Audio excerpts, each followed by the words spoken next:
नमस्कार, स्वागत आहे तुमचं भाग्यश्रीज रेसिपी या यूट्यूब चॅनलमध्ये। आज आपण पाहणार आहोत बाप्पांच्या आवडीचे उकडीचे मोदक। हे मोदक बनवायला सोपे आहेत, त्यासाठी व्हिडिओ तुम्ही शेवटपर्यंत नक्की पहा। आपले मोदक किती पांढरे शुभ्र दिसतायत, आखीव रेखीव झालेले आहेत। तर हे मोदक कसे बनवायचे याची रेसिपी मी अगदी सोपी करून सांगितली आहे। तर ही रेसिपी जाणून घेण्यासाठी तुम्हाला हा व्हिडिओ शेवटपर्यंत बघावा लागेल। त्यासाठी हा व्हिडिओ शेवटपर्यंत नक्की पहा। खूप सोपी रेसिपी आहे। चला तर मग आपण रेसिपीला सुरुवात करूया। इथे मी एका गॅसवरती एक कढई ठेवलेली आहे। ही ट्रायप्लायची कढई आहे। थोडीशी जाड कढई वापरायची म्हणजे आपले खोबरं जळत नाही। त्यामध्ये मी घालून घेतले 1 चमचा तूप, त्यामध्ये 2 चमचे खसखस टाकली आहे। ही खसखस आता आपल्याला मंद आचेवरती व्यवस्थित खरपूस अशी भाजून घ्यायची आहे। खसखस भाजून झाल्यावरती इथे घालायचंय खोबरं। हे खोबरं मी 3 वाटी खोबरं घेतलेलं आहे। मी एका वाटीच्या मदतीने हे खोबरं मोजून घेतलंय। तुम्हाला हव्या त्या प्रमाणात तुम्ही खोबऱ्याचा उपयोग करू शकता। मी इथे 3 वाटी खोबरं घेतलेलं आहे। त्यामध्ये आता मी घालते 2 चमचे साजूक तूप आणि हे तूप आणि खोबरं व्यवस्थित मिक्स करून घ्यायचंय। गॅसची फ्लेम मंद ठेवायची आणि हे खोबरं सतत हलवत मिक्स करून घ्यायचंय। खोबरं आणि तूप मिक्स झाल्यानंतर मी इथे घालते 1.5 कप गूळ। गूळ आपल्याला नेहमी खोबऱ्याच्या निम्मा घ्यायचा आहे। इथे 3 कप खोबरं होतं, त्यामुळे मी इथे घेते 1.5 कप गूळ। आता हा गूळ व्यवस्थित या खोबऱ्यासोबत मिक्स करून घ्यायचा आहे आणि गॅस मंदच ठेवायचा आहे। गॅसची फ्लेम वाढवायची नाही। इथे मी गूळ आणि खोबरं व्यवस्थित हलवून घेतलंय, मिक्स करून घेतलंय। तुम्ही पाहू शकता इथे आपला गूळ व्यवस्थित मेल्ट झालेला आहे आणि आपलं सारण हे ओलसर दिसतंय। आता मी याच्यामध्ये घालतीये 1 चमचा वेलची पूड, त्यानंतर थोडंसं जायफळ इथे मी किसून घालतीये। जायफळ खूप जास्त घालायचं नाही, अगदी थोडंसं घालायचं। जायफळ आणि वेलची घातल्यावरती हे आपण पुन्हा एकदा मिक्स करून घ्यायचंय। इथे एक ट्रिक लक्षात ठेवा, खोबरं खूप वेळ परतायचं नाही। जर तुम्ही खोबरं खूप प्रमाणापेक्षा जास्त गरम केलं तर ते आपलं सारण कडक होऊन जाईल। त्यामुळे खोबरं खूप जास्त परतायचं नाही। इथे तुम्ही पाहू शकता आपलं सारण रेडी झालेलं आहे। हे मी आता थंड करण्यासाठी बाजूला ठेवते। आता आपण उकड काढून घेऊया। त्यासाठी मी इथे एक कढई तापत ठेवली आहे। आता आपलं खोबरं 3 वाटी होतं, त्यामुळे मी इथे 3 वाटी, अर्धी वाटी पाणी आणि 1.5 वाटी पाणी आणि 1.5 वाटी दूध असं प्रमाण इथे मी घेणार आहे। जेवढं तुम्ही खोबरं घ्याल तेवढंच तुम्हाला लिक्विड घ्यायचं आहे।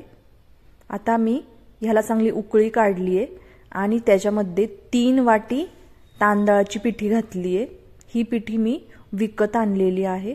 तुम्ही ही पिठी घरीही करू शकता। आंबेमोर तांदळाची ही पिठी जनरली केली जाते, त्यामुळे त्याचा मोदकांचा सुवासही छान येतो। आता हे व्यवस्थित मिक्स करून घ्यायचंय। पाणी आणि पीठ व्यवस्थित मिक्स करून घ्यायचंय। त्यानंतर मी थोडं थंड करून घेतलं आणि आता हे कोमट आहे, तर मी ह्याला एका ग्लासच्या मदतीने चांगलं एकजीव करून घेणार आहे।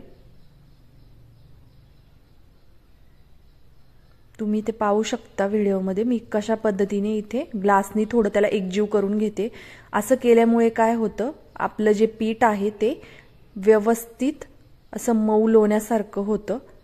आता इथे माझं पीठ मला थोडंसं कोरडं जाणवतंय, तर मी इथे कोमट पाणी घेतलेलं आहे एका पातेल्यामध्ये आणि त्याच्यात हात बुडवून मी हे पीठ व्यवस्थित मळून घेणार आहे।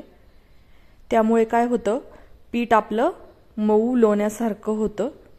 त्यामुळे पाण्याचा हात लावून ह्या पिठाला व्यवस्थित एक 5 ते 6 मिनिटं व्यवस्थित मळून घ्यायचे। अशा प्रकारे माझा हात इथे लोण्यासारखा गोळा तयार झाला आहे। तो गोळा आता मी 10 मिनिटं साईडला ठेवला होता। 10 मिनिटं झालेली आहेत। आता आपण याचे मोदक करायला घेऊया। इथे मी छोट्या लिंबाच्या आकाराचा गोळा घेतलाय। तो व्यवस्थित हातावर गोल करून घ्यायचा आहे आणि असा दाबून घ्यायचा आहे हातावर. नंतर हाताला थोडंसं पीठ लावून ह्याची पारी वळून घ्यायची आहे. खोलगट अशी पारी वळायची आहे. पारी साईडनी थोडी पातळ करायची आणि मध्ये थोडी जाड ठेवायची आहे. तुम्ही पाहू शकता इथे मी हाताच्या साहाय्याने इथे अशी पारी करून घेतली आहे. आता मी त्यामध्ये थोडंसं सारण भरून तुम्हाला दाखवते. पहा इथे मी थोडंसं सारण भरले. जेवढं त्या पारीमध्ये बसेल तेवढंच सारण भरायचंय. खूप जास्त सारण भरायचं नाही. आता इथे 2 बोटाच्या मदतीने असं हे व्यवस्थित दाबून ह्याच्या कळ्या तयार करून घ्यायच्यात.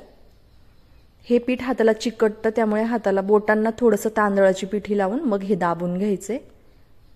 पहा इथे खालपर्यंत ह्या कळ्या अशा दाबून घ्यायच्यात म्हणजे मोदकाला छान आकार मिळतो.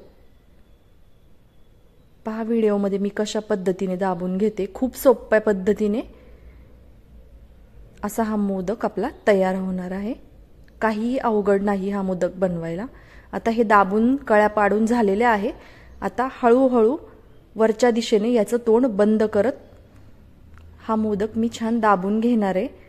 मोदक दाबताना जास्त प्रेशर द्यायचं नाही, कारण जर तुम्ही जास्त जोरामध्ये त्याला दाबलं तर ते सगळं सारण आपलं बाहेर येतं आणि मोदक तुटतो. तुम्ही पहा इथे कुठेही आपला मोदक फाटला नाही, काही नाही, एकदम छान तयार झालाय. कळ्याही अगदी सुंदर आलेल्या आहेत मोदकाला. आता हा मोदक मी साईडला ठेवून देते. इथे हळदीची पानं घेतलेली आहेत मी, ती इथे चाळणीमध्ये ठेवून त्याला तेल लावून घेतले आणि ते मोदक त्याच्यावरती ठेवून साईडला ठेवून देते. अशा पद्धतीने मी बाकीचेही मोदक सगळे करून घेणार आहे. तुम्ही ते साच्याच्या मदतीने सुद्धा मोदक बनवू शकता, पण मला हाताने सोपे वाटतात. मग मी हे अशा पद्धतीने हाताने सगळे मोदक तयार करून घेतलेत. पहा तुम्ही सगळे मोदक किती पांढरे शुभ्र आणि एकसारखे दिसतायत. माझे सगळे मोदक इथे करून झालेले आहेत. एकही मोदक फाटलेला नाही किंवा चिरही पडलेली नाही. अशा पद्धतीने आपल्याला हे मोदक व्यवस्थित करून घ्यायचेत. आता मी इथे केशरच्या काड्या त्याच्यावरती ठेवून घेणार आहे. केशरची काडी एकच ठेवायची आहे. जर जास्त झाल्या तर मोदक खूप लाल होतो वरून. एकच काडी मी इथे लावून घेते. जर तुम्हाला नसेल लावायच्या तर नाही लावल्या तरी चालतील, पण माझ्याकडे अवेलेबल आहे म्हणून मी इथे केशरच्या काड्या लावून घेते. माझ्या इथे केशरच्या काड्या लावून झालेल्या आहेत सगळ्या मोदकांना. पहा किती सुंदर दिसतायत मोदक. त्यानंतर मी गॅसवर एका पातेल्यामध्ये पाणी गरम करण्यासाठी ठेवलं आहे. त्याच्यावरती आपल्याला आता ही चाळण ठेवून द्यायची आहे आणि घट्ट झाकण लावून एक 10-12 मिनिट हे मोदक मस्त वाफवून घ्यायचे आहेत. अशा पद्धतीने इथे झाकण ठेवून दिलेलं आहे मी. 10 मिनिटं याची वाफ काढून घ्यायची आहे. 10 मिनिटानंतर आता आपण आपलं मोदक चेक करूया. बघा काय सुंदर आपले मोदक वाफवले आहेत आणि या हळदीच्या पानांमुळे मोदकांना खूप छान चव येते. बघा किती सुंदर मोदक वाफले. मोदक आपला एकही विशेष म्हणजे तुटलेला नाही, नाहीतर वाफवताना मोदकांना चिरा पडतात, पण इथे मोदकांना कुठेही चिरा गेलेला नाही. हे मोदक मी एका प्लेटमध्ये काढून घेतलेत. पहा किती सुंदर हे मोदक दिसतायत. तुम्ही हे मोदक घरी नक्की ट्राय करा. तुम्हाला माझी रेसिपी थोडी जरी आवडली असेल तर माझ्या रेसिपीला सबस्क्राईब करा, लाईक करा आणि शेअर करा. मी अशाच नवनवीन रेसिपी घेऊन येत असते, त्यामुळे बेल आयकॉन वर क्लिक करा. बाय.